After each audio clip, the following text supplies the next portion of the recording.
नमस्कार। सुनो कहानी श्रृंखला के अंतर्गत प्रस्तुत है कहानी तुम मेरी राखो लाज, जिसकी लेखिका हैं मालती जोशी जी।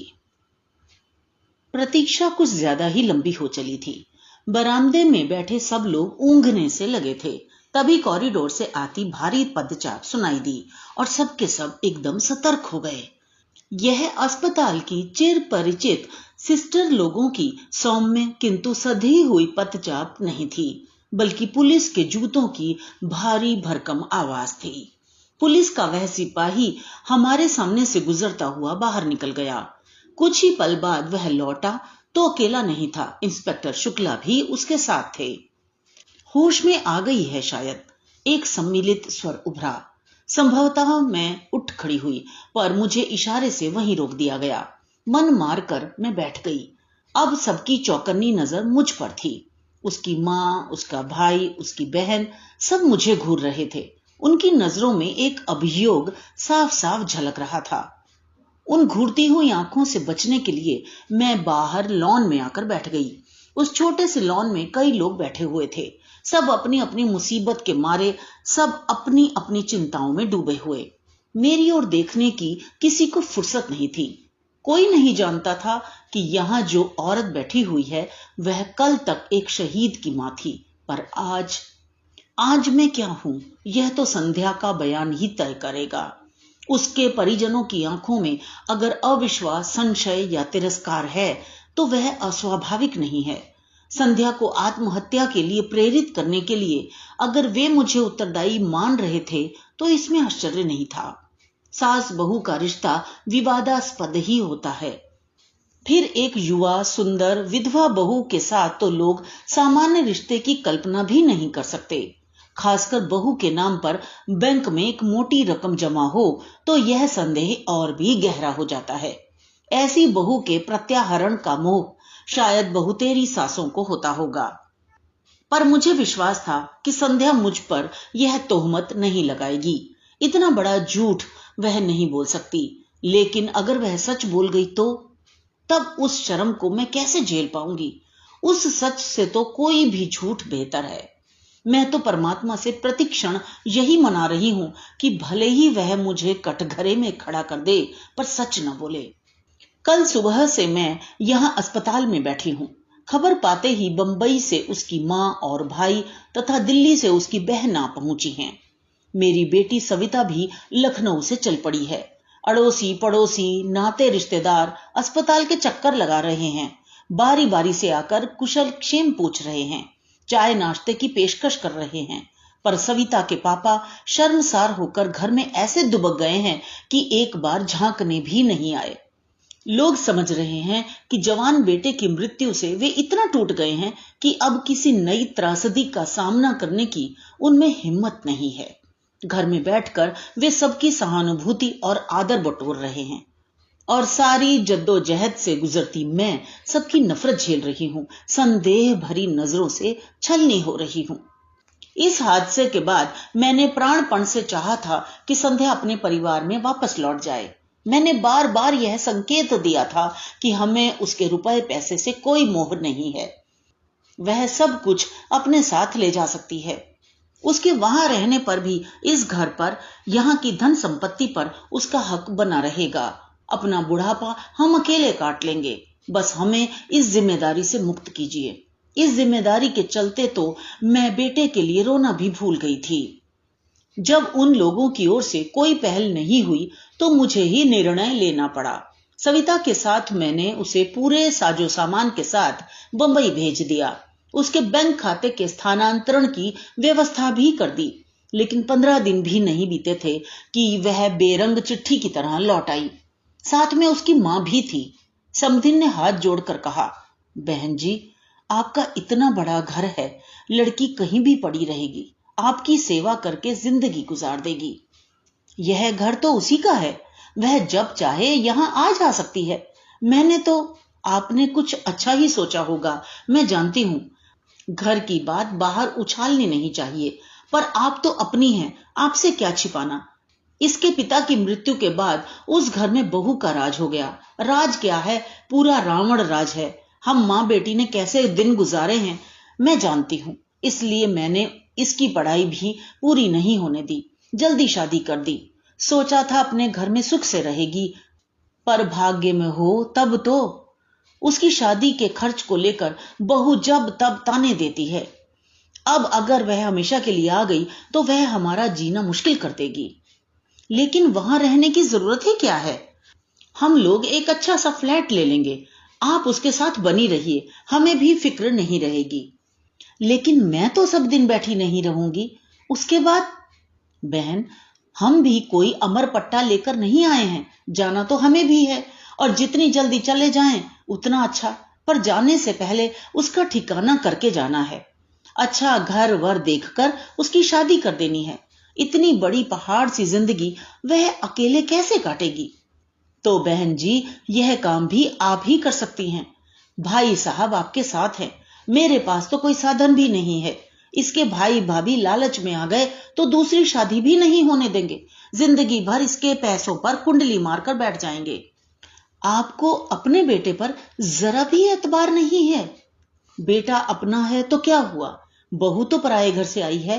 बेटा भी अब उसी की आंख से देखता है, उसी के कान से सुनता है। अपना दिल दिमाग सब उसने बीवी के पास गिरवी रख छोड़ा है।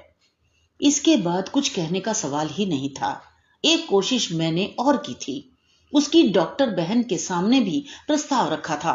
यूं तो वह संध्या से 10 साल बड़ी थी, पर बहन बहन ही होती है, कुछ तो लगाव होगा ही। हमारी तुलना में तो वह ज्यादा अपनी होगी। हम लोगों का साथ ही कितना था, कुल जमा 1.5 साल। उससे भी आधे दिन वह पति के साथ या फिर पीहर में रही थी। लेकिन उसकी बहन ने भी मेरा अनुरोध स्वीकार नहीं किया।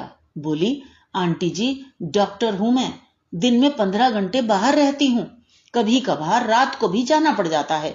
इनका क्लिनिक घर पर ही है, कभी कोई ऊंच नीच हो गई तो मुसीबत होगी। मतलब वह कोई खतरा लेना नहीं चाहती थी। अब उसे कैसे समझाती कि इसी ऊंच नीच का तो मुझे भी डर है, इसलिए तो मैं तुम सबकी चिरौरी कर रही हूं। कैसे कहती कि औरत, खासकर अकेली औरत, इनकी कमजोरी है, पर अपने पति के बारे में यह सब कहना अपने आप को गाली देने जैसा है। इसलिए तो सारी उम्र ऊंट सीकर इस दर्द को पीती रही हूं। जानती हूं कि जब पुरुष की नीयत खराब होती है तो जाति, उम्र, रिश्ते सब चीजें गौण हो जाती हैं। इसके चलते मैंने कितनी नौकरानियों को भुगता है मैं ही जानती हूं। रिश्ते की बहनों और ननदों की मैंने मजबूरन चौकीदारी की है। पड़ोसियों से भी कभी दुआ सलाम के आगे संबंध नहीं बढ़ने दिए। पूरी जिंदगी बहुत चौकस रही हूं मैं, घर की इज्जत पर आंच नहीं आने दी। पर अब मुझसे यह सब नहीं हो सकेगा। टूटा हुआ मन और थका हुआ शरीर लेकर मैं पराई लड़की की जिम्मेदारी कैसे संभाल पाऊंगी? मेरा मन उसी दिन कांप गया था जब शोक से बेहाल संध्या को इन्होंने अंक में भर लिया था। दुख की इस कातर घड़ी में सोचने समझने की शक्ति लुप्त हो गई थी। फिर भी वह दृश्य मेरे अवचेतन में उतर गया था।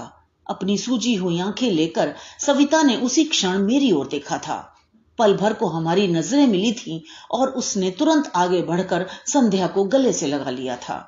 बेचारी लड़की अपने पापा के चरित्र के इस पहलू को जानती है, इसलिए अतिरिक्त रूप से सजग रहती है। घरेलू पार्टियों में जब पापा ज्यादा बेतकल्लुफ होने लगते थे तो वह वितृष्णा से मुंह फेर लेती थी। पापा अगर उसकी सहेलियों की चोटी खींचते, पीठ पर धौल जमाते या गाल में चिकोटी लेते तो उसका चेहरा तमतमा जाता। मुझसे अक्सर कहती, मम्मा स्कूल में आप ही आया करो। पापा बिना बात के मैम की साड़ी वाड़ी की तारीफ कर देते हैं, बड़ा ऑकवर्ड लगता है। मैंने कितनी बार कहा है कि हम लोग अंग्रेज नहीं हैं। हमारे यहाँ किसी महिला के कपड़ों की तारीफ करना, हेयर स्टाइल या चूड़ी बिंदी पर कमेंट करना अच्छा नहीं समझा जाता। पर इन्होंने कभी मेरी बात नहीं मानी, उल्टे मुझ पर बिगड़ते। तुम्हारा तो दिमाग ही खराब है, हर बात का गलत मतलब निकाल लेती हो। तो संध्या का मेरे पास रहना तय हो गया। मुझे लगा जैसे मैंने अपने आंचल में अंगार भर लिए हैं। 15-20 दिन सविता को मैंने रोक लिया।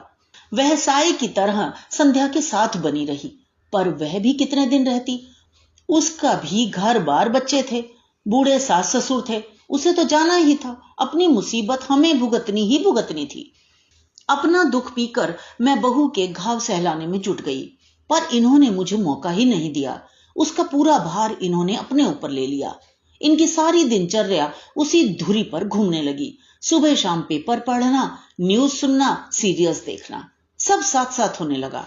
दोपहर में कैरम या लूडो खेला जाता, उसे ब्रिज का गेम सिखाया जाता, उसके लिए लाइब्रेरी लगवाई गई, उसके लिए नई नई कैसेट्स और सीडी घर में आने लगी। फिर एक दिन इन्होंने घोषणा की कि वे संध्या को ड्राइविंग सिखाएंगे। मैंने कहा, देखिए, जो कुछ दिल बहलाव करना है घर में बैठकर कीजिए। बाहर 4 लोग देखेंगे तो 4 तरह की बात करेंगे। लोगों को किसी के सुख दुख से कोई मतलब नहीं होता, वे बस बातें करना जानते हैं। लड़की नाहक बदनाम हो जाएगी। वे एकदम भड़क गए। क्या दकियानूसी सासों की तरह बातें करती हो? जिंदगी भर क्या उसे घर में कैद करके रखोगी? जिंदगी भर न सही, पर कायदे से साल 6 महीने तो घर में रहे। फिर अपनी ही बात काटकर मैंने कहा, हम लोग उसे कॉलेज में दाखिला क्यों न दिलवा दें? वह अपनी छूटी हुई पढ़ाई पूरी कर लेगी।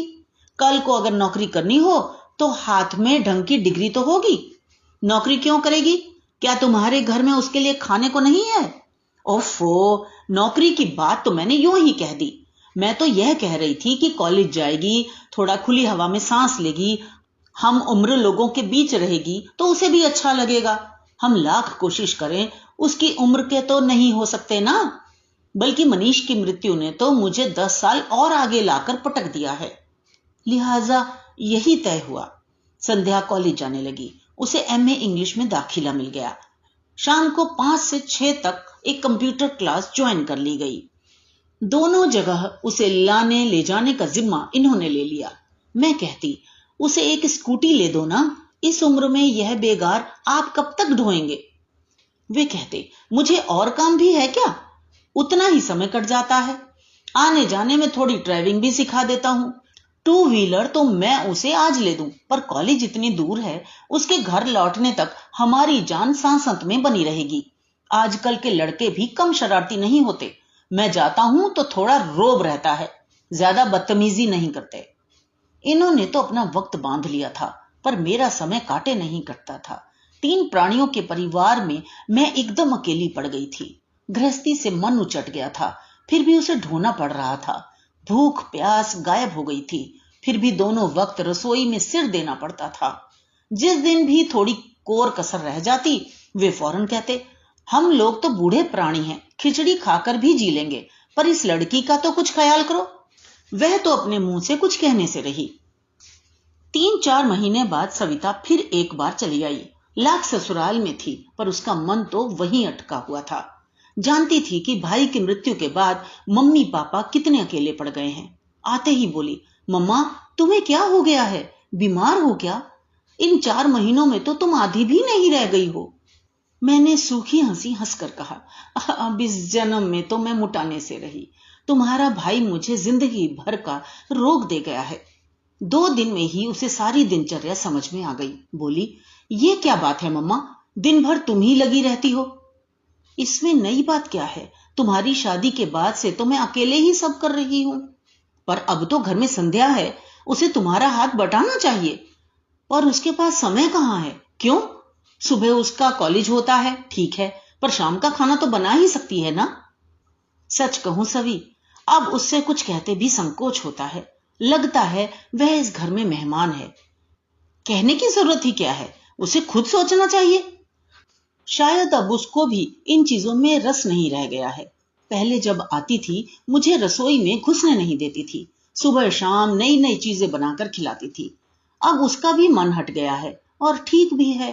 यह उसकी गृहस्थी तो नहीं है, वह तो बस समय काट रही है। और सच तो यह है कि हम सब अपना समय काट रहे हैं। और ये पापा क्या कर रहे हैं? एकदम उसके ड्राइवर ही बन गए हैं।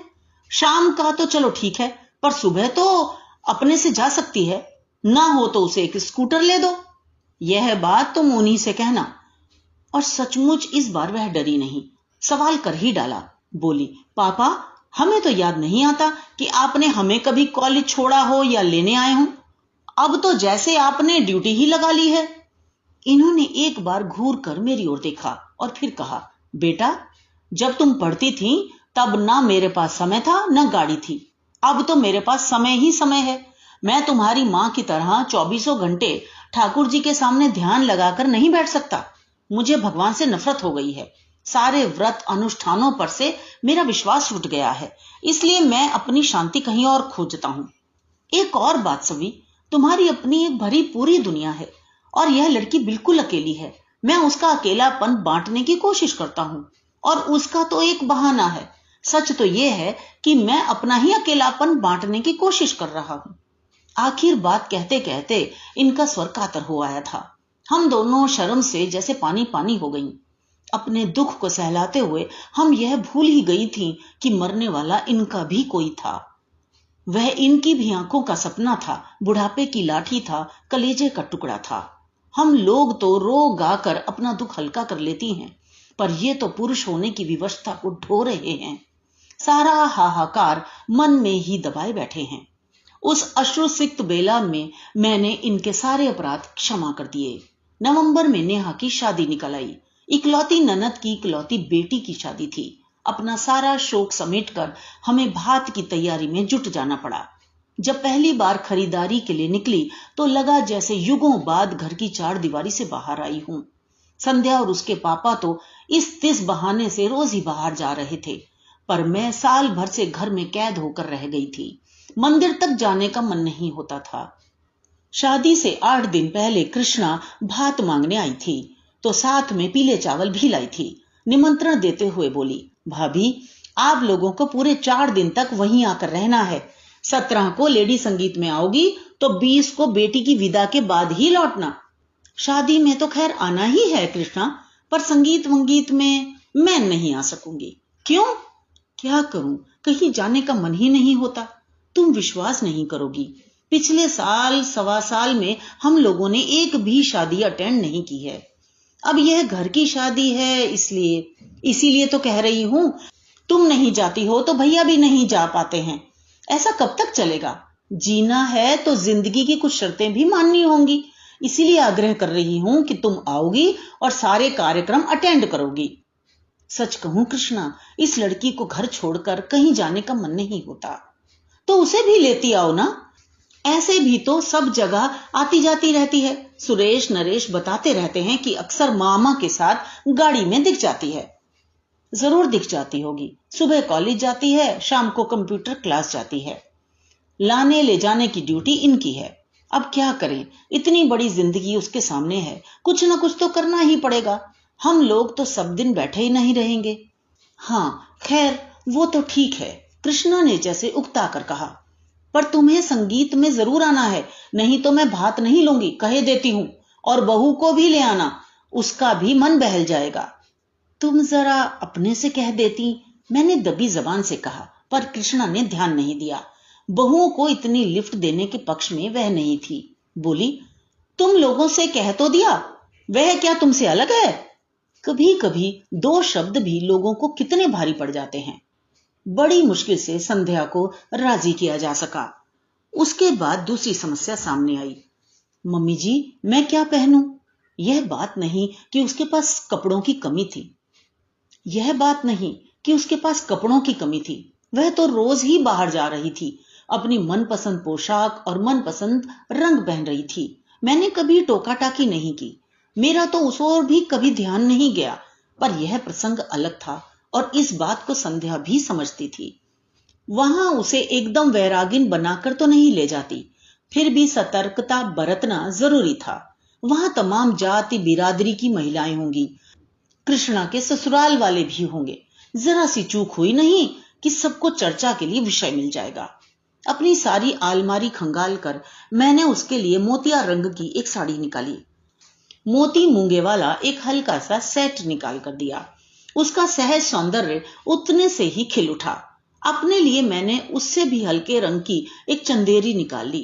इन्होंने देखा तो बेहद नाराज हुए। तुम दोनों मेरी बहन के यहां मंगल गीत गाने चल रही हो या मातम करने? मैंने कहा, प्लीज आप हमारे बीच में न पड़िए। 4 लोगों के बीच में जरा सोच समझ कर ही जाना होता है। फिर ये कुछ बोले नहीं, पर पूरे समय मुंह फुलाए रहे। हम लोग जब पहुंचे तो कार्यक्रम शुरू हो चुका था। नेहा की सहेलियां किसी फिल्मी गीत पर नाच रही थीं। हम लोगों के पहुंचते ही कुछ क्षण को नृत्य रुक गया। सबकी आंखें संध्या की ओर उठ गईं। उन आंखों में कौतूहल था, करुणा थी, ईर्ष्या थी और उपहास भी। कृष्णा ने आगे बढ़कर मुझे अंक में भर लिया और वरिष्ठों की पंक्ति में लाकर बिठा दिया। संध्या असमंजस में थोड़ी देर तक खड़ी रही, फिर चुपचाप मेरे पास आकर बैठ गई। वहां इतनी सारी लड़कियां थी, पर किसी ने यह नहीं कहा कि भाभी मेरे पास आकर बैठो।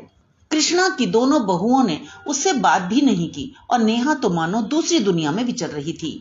उसकी सगाई के दिन संध्या ने ही उसे तैयार किया था, पर आज उसे हेलो कहने तक की फुर्सत नहीं थी। मुझे एक और प्रसंग याद आया। मनीष की शादी के 2 महीने बाद ही नरेश की शादी हुई थी। उस समय संध्या नई नवेली दुल्हन थी, पर सबके अनुरोध पर वह इतना अच्छा नाची थी कि मेरा कलेजा गज भर का हो गया था। और आज जैसे वह उस बिरादरी से बहिष्कृत हो गई थी। करीब 9 बजे के आसपास इन्होंने मुझे बुलाया। बोले, ये गाना बजाना तो शायद 12 बजे तक चलेगा, मैं निकलता हूं। सुरेश या नरेश कोई तुम लोगों को छोड़ देगा। आपका खाना पुरुषों की पंगत हो चुकी है, अब तुम लोग आराम से खाती पीती रहना। तभी देखा संध्या मेरे पीछे आकर खड़ी हो गई है। धीरे से बोली, मम्मी जी, मैं भी पापा के साथ चली जाऊं? एक क्षण मन में दुविधा सी हुई, पर मैंने देखा उसकी आंखें एकदम डबडबाई सी हैं। लगता था अब बरसी कि तब बरसी। जाओ, मैंने कहा और वे दोनों चले गए। वापस आकर बैठी तो कृष्णा की ननंद ने पूछा, बहुरानी चली गई? हाँ, मैंने कहा और अनायास मेरा आक्रोश फूट पड़ा। बैठकर करती भी क्या? ना उसे मेहंदी रचानी थी, ना महावर लगवाना था, ना गाना गवाना था, ना ठुमके लगाने थे। जिसके लिए आई थी वह अपने में ही मगन है। उसने भाभी की ओर झांका भी नहीं। सुरेश नरेश की बहुएं उससे ऐसे छिटक रही थी जैसे छू जाएंगी तो कोई अनर्थ हो जाएगा। इतनी लड़कियां हैं यहां पर, किसी ने पास बैठने तक के लिए नहीं कहा। बेचारी बड़ी बूढ़ियों के बीच बैठी रही। वह तो आने के लिए कतई तैयार नहीं थी। मैं ही जबरदस्ती लिवा लाई और अब पछता रही हूं। नाहक उसके घाव हरे कर दिए। और यह सब कहते हुए मैं पता नहीं कब सुबकने लगी। घाव संध्या के ही नहीं, मेरे भी हरे हो गए थे। मनीष की मृत्यु का यह नया पहलू अपने भयावह रूप में मेरे सामने आया था और मैं दहल गई थी। उधर कृष्णा की जिठानी भुनभुना रही थी। शादी वाले घर में रोकर अशगुन कर रही हैं। इन्हें किसने बुला लिया? मैंने बुलाया है, कृष्णा ने कड़क कर कहा। भाभी है मेरी, नहीं आ रही थी फिर भी मैं जिद करके लाई हूं। क्या पता था? प्लीज कृष्णा, मैंने उसका हाथ पकड़ लिया। मैं पहले ही बहुत शर्मिंदा हूं, मुझे और शर्मिंदा मत करो। इसके बाद महफिल तो एक तरह से उखड़ ही गई थी। फिर भी खाते खिलाते 12 बज गए। उन लोगों ने शादी के लिए एक वैन ले रखी थी, उसी से सबको घर घर छोड़ा। बेल बजाते हुए सोच रही थी कि ये छूटते ही पूछेंगे, इतनी जल्दी कैसे आ गईं? पर मैं कुछ बताऊंगी नहीं। मुझे ही डांट पड़ेगी कि वहां तमाशा करने की क्या जरूरत थी। पर इन्होंने कुछ नहीं पूछा। दरवाजा खोलकर चुपचाप बिस्तर पर चले गए। रोज 12 तक चलने वाला टीवी भी आज बंद था। कपड़े बदलते हुए देखा, इनके बाएं हाथ पर पट्टी बंधी हुई थी। मेरी पुरानी साड़ी को फाड़कर बेतरतीब सी बांधी हुई थी। ये हाथ में क्या हुआ? कट गया। कैसे? थोड़ी देर चुप रहे, फिर बोले, दरवाजे में आ गया था। दरवाजे में कैसे? इन्होंने कोई उत्तर नहीं दिया। करवट बदलकर लेट गए। ठीक तो है, जब हमें कोई तकलीफ होती है किसी की पूछताछ भी अच्छी नहीं लगती। कुछ लगाया था? डेटॉल लगाया था। इनके स्वर में बेजारी थी। बाथरूम जाते हुए देखा, खून के छींटों की एक कतार सी थी। वॉश बेसिन में भी छींटे थे। शायद पानी की धार के नीचे हाथ रखा होगा। फिर कुछ पूछने का मन हुआ, पर इनकी नाराजगी के डर से चुप रही। बाल्टी में साबुन घोलकर मैंने पूरे फर्श पर पोंछा सा लगा दिया। पोंछा लगाते हुए अचानक याद आया, संध्या सो गई? पता नहीं उसने कुछ खाया कि नहीं। वहां से तो वैसी ही चली आई थी। पता नहीं, तुम ही पूछ लो। मुझे आश्चर्य हुआ। और दिन तो मुझसे ज्यादा इन्हें उसकी फिक्र रहती थी। उसकी सुख सुविधा का ध्यान मुझसे ज्यादा ये ही रखते थे। कई बार तो इस बात पर हम लोगों की झड़प भी हो जाती थी। मैंने दोबारा इनसे पूछना ठीक नहीं समझा। खुद ही उसके कमरे में चली गई। दरवाजा बंद था। संध्या, सो गई क्या? मैंने आवाज लगाई, पर शब्द जैसे मेरे मुंह में ही जम गए। संध्या के दरवाजे के पास भी खून की बूंदें थीं, जो हमारे कमरे तक चली आई थीं। मेरा माथा ठनका, पर मैं कुछ नहीं बोली। चुपचाप एक बाल्टी उठा लाई और पोंछना शुरू कर दिया। उसी समय फोन की घंटी बजी। ये कुछ क्षण मेरी प्रतीक्षा करते रहे, फिर उठा लिया। आवाज दी, कृष्णा का फोन है, तुम्हारे लिए। कह दो सुबह बात कर लूंगी। जानती थी इतनी रात गए उसी का फोन होगा। शाम को जो कुछ हुआ उसकी सफाई देनी होगी। उस समय वह बात कितनी बड़ी लग रही थी, पर अब यहां जो कुछ हुआ उसके मुकाबले में वह कितनी छोटी और अर्थहीन लग उठी थी। इतनी रात को फोन किया है तो कोई जरूरी बात ही होगी, बात कर लो ना। कहते हुए ये कॉर्डलेस लेकर बाहर आ गए, पर वहीं ठिठक गए।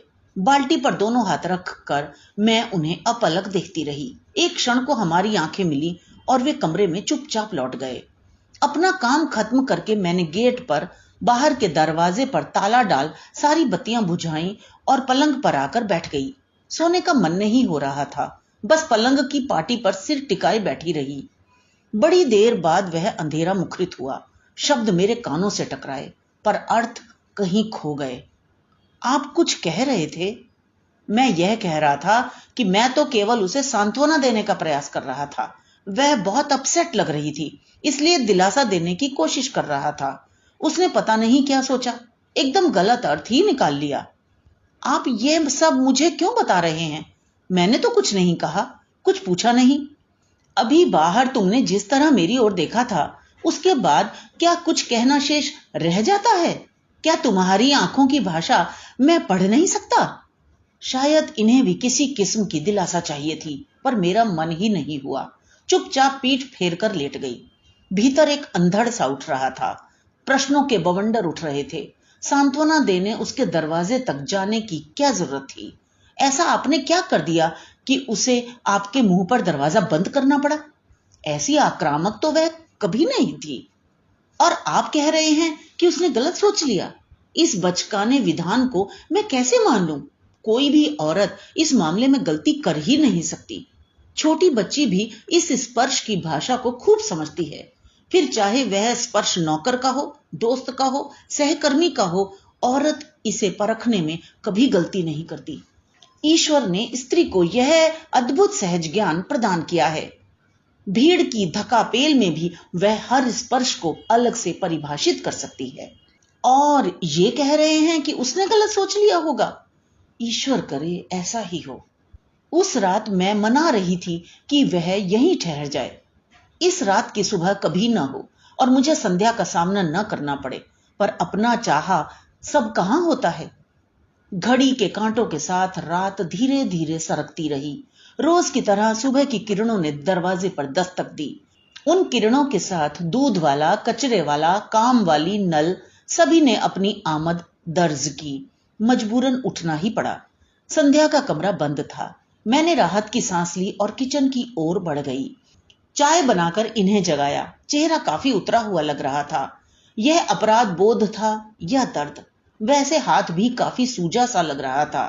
रात भर जरूर परेशान रहे होंगे। और कोई वक्त होता तो इतनी हाय तौबा मचाते, न खुद सोते न मुझे सोने देते। पर इस बार तो मुझे पता ही नहीं चला। 8 बजे कृष्णा का फोन आया। वह मुझसे बात करने को व्यग्र थी, पर मैंने मौका ही नहीं दिया। कृष्णा, अच्छा हुआ तुमने फोन कर लिया, मैं बस अभी करने ही वाली थी। तुम्हारे यहां कार्यक्रम कितने बजे है? तुम्हारा कार्यक्रम है भाभी, जब तुम आ जाओ। तो 9:30-10 ठीक रहेगा ना? ऐसा करो, सुरेश नरेश किसी को भेज दो। तुम्हारे भैया के हाथ में चोट आ गई है, ये ड्राइव नहीं कर पाएंगे। और तुम तो जानती हो रिक्शा के लिए भी यहां कितनी दूर जाना पड़ता है। फिर इनसे कहा, आप तैयार हो जाइए, 9:30 बजे हम लोग चले चलेंगे। मेरा जाना क्या बहुत जरूरी है? इनका स्वर थका हुआ था। कैसी बातें करते हैं, हाजिरी तो लगानी ही पड़ेगी, बाकी सब मैं संभाल लूंगी। लौटते समय डॉक्टर के यहां भी होते हुए आएंगे। संध्या का कमरा अब भी बंद था। फिर मैंने ही सारा सामान जमाना शुरू किया। पिछली 2 शादियों के मुकाबले में मैंने इस बार दिल खोल कर खर्च किया था। मन में एक ही बात थी कि अब किसके लिए जोड़ना है। संध्या के पास तो सरकार का और समाज का दिया बहुत है, जिंदगी आराम से कट जाएगी। वैसे भी उसका एमए पूरा होते ना होते हम लोग उसकी शादी की सोच रहे थे। हम ही लोग कन्यादान करेंगे। भाई नहीं रहा तो क्या हुआ, सविता के लिए एक बहन तो हो जाएगी। सविता की याद आते ही मन उदास हो गया। आज मैं कृष्णा के लिए इतना कर रही हूं, कल को सविता के बच्चों की शादी होगी तो कौन खड़ा होगा। उसकी सास की बाईपास ना हुई होती तो सविता आज यहां होती, तब वह भी मेरी तरह उदास हो जाती। ठीक 9 बजे नरेश गाड़ी लेकर आया। संध्या का कमरा तब भी बंद था। जब तक ये तैयार हुए, मैंने और नरेश ने मिलकर पूरा सामान गाड़ी में जमा दिया।